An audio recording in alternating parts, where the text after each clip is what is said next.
So how was school today? Well, we had a little incident with Sarah and John and Leo and Victoria and Anaya. Oh yeah, I remember them from the previous classes. What happened?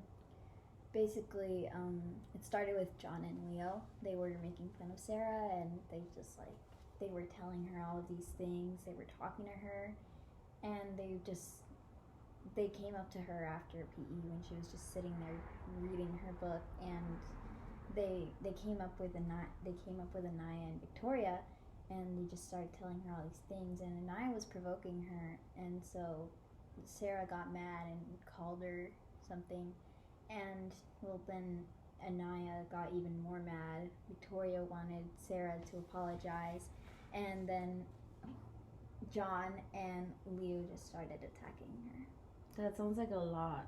Yeah. Did you witness it or did somebody tell you about it? I just saw them talking about it, but like from what I heard, they were just asking her like, "We're friends, right? We're friends," and I just didn't think much of it. And but basically, it just I went to lunch and then Sarah sat down and she just started crying, and I asked her if she was okay, and she said no, and I'm like, it was John, wasn't it? Because I had a feeling, and I asked her if it was John, and she's like, yeah, I didn't think it was a lot, and I didn't think it mattered, but it just hit me. So then, Maria and Natalie came up and they started comforting her, and they went to the principal's office to help. But then I went into class.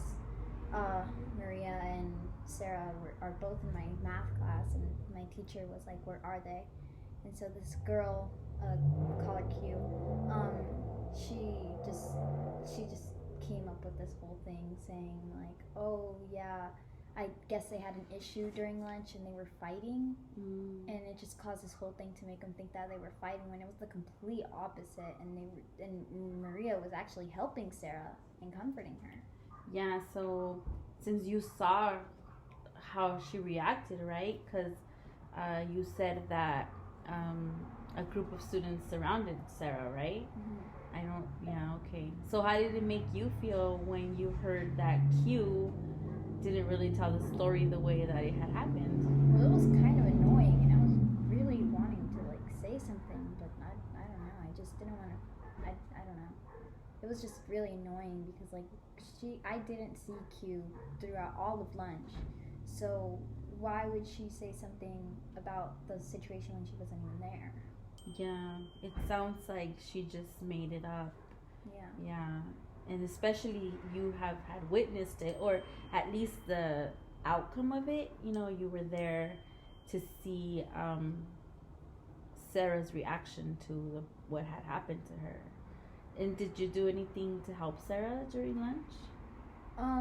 Well, I tried comforting her, but I kind of left it to Natalie and Maria because I really don't know how to comfort people, and as much as I wanted to help, I really did try.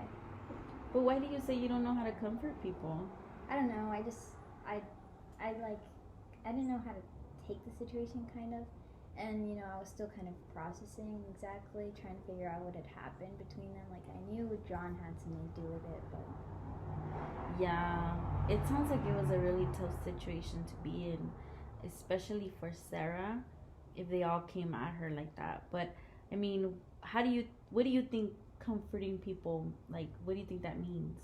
well, I don't know. I probably could have helped her more by like going to the principal's office and stuff. Just like trying to help her to stop crying and to realize that she should tell someone about it, because obviously the possibilities of them believing her were sort of low, but at the same time very high. So it was a hit or miss. Well, why do you think the possibilities were low? Because John and Leo and Victoria and Anaya, they're all like popular, and from what I've seen, they're preferred by students and teachers. So Mm. So it sounds to be more like a case of, I guess, I don't want to say popularity, but more like they said, she said, like it, like maybe because they were a bigger group, like they had more, um,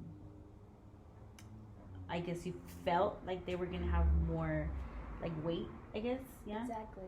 And then Anaya was saying things like, "Oh yeah, she just said that out of nowhere. I wasn't even doing anything, you know, just like."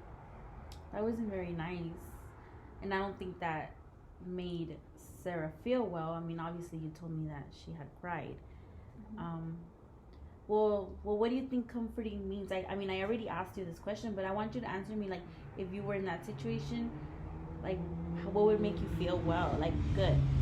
Well, probably them telling me like, "Oh, it's okay. I'll have we can get someone to help to make sure that they get what they deserve, sort of like consequences, as in like I don't know, like suspension for a little while because my school takes bullying as a really big problem." Or even just acknowledging her, right? And I Yeah. think you acknowledged her, right? So I think you did comfort her. I mean, I think you did a good job at approaching her. That's maybe what she needed at the time, right? What do you feel? Well, I mean, I think that I did help because the next day she did give me a chocolate, and her mom gave her chocolates, and she was like, "Give these to the people that you trust the most, and you know your best friend." And she offered me a chocolate. No, that's very nice of her, and that made you feel well. That made you feel good. Yeah. Yeah, you see, I think sometimes we want to do the most we can to help, but in situations like that, I think it's you did what you could. All right. Well, hopefully it doesn't happen again, and now you have kind of like an idea of maybe what you want to do if it does happen again, right? Yeah. Yeah. All right. Well, thank you for sharing.